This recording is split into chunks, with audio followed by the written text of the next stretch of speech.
Evet, orada dur. Evet, aç kafanın önünü.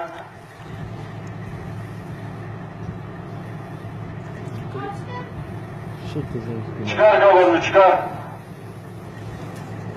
Bunun karnı şiş lan.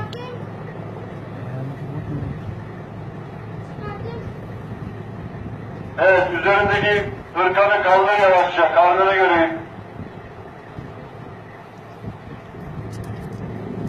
Sadece karnını göster bana, karnını.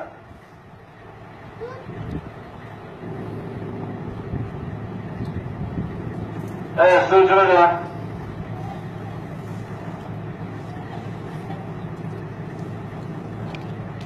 Dön, indir, indir. Kazanı da indir.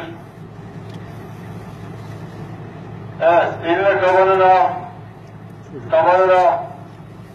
Ellerini kaldır.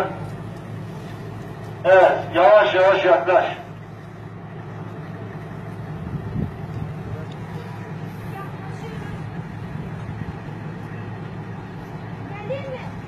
Evet, orada dur. Korkmuyor ha.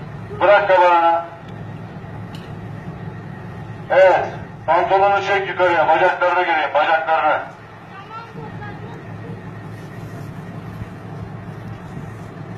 Pantolon çıkmıyor.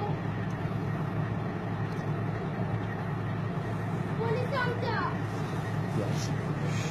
Pantolonun başka yukarı çıkmıyor.